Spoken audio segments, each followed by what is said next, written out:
I'm in New York City for REIT Week 2011, NAREIT's Investor Forum. I'm joined by Mary Frankel, Vice President and Senior Credit Officer with Moody's Investor Service. Mary, thank you for joining us. Thank you. Good afternoon.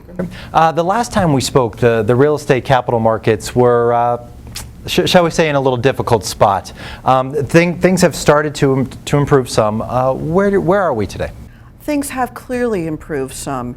It's not totally back.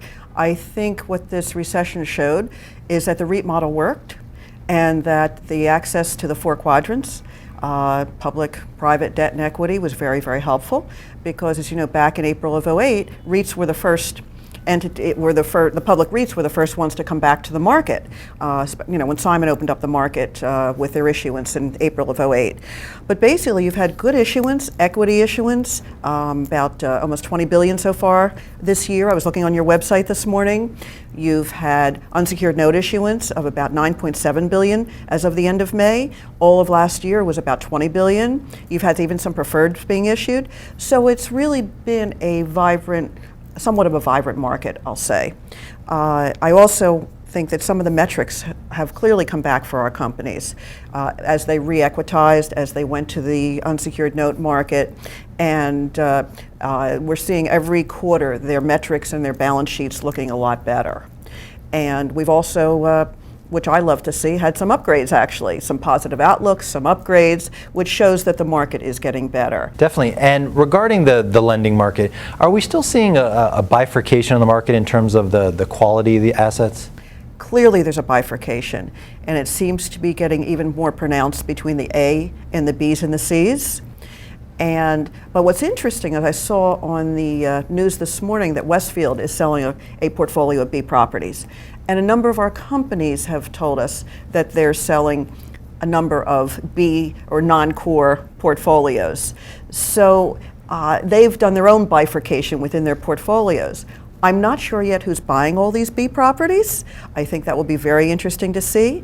But I think sometimes what may be your B is somebody else's A, or it's a different type of investor. But clearly there is a greater and greater bifurcation. But what I find interesting, even as I was thinking about this, is with our CMBS folks. What they've told me is so far what's been, since that market has come back since last year, the properties that are getting financed through the CMBS market are mostly very plain vanilla, income in place, good coverages, and not necessarily the sexiest A properties. And interestingly enough, about 65% of the product that they've done so far in the CMBS deals has been retail. We're coming up on the 10-year anniversary of REITs being allowed in the S&P indexes. What impact do you think that's had on the industry? It clearly has had a positive impact. It has allowed the larger REITs that were brought into the S&P index to have access to investors that might not have known or invested in them before. It has also given more visibility to the REIT business. Of course, with that goes along some volatility. Every time the S&P index does a little, change, of course, then there's a shift in the investors have to recalibrate their portfolios. But I clearly think it's been a positive aspect and given more press to the REITs. Great, Mary, thank you very much for joining us. Thank you so much. For more REIT news and analysis, be sure to visit REIT.com. I'm Matt Bishar.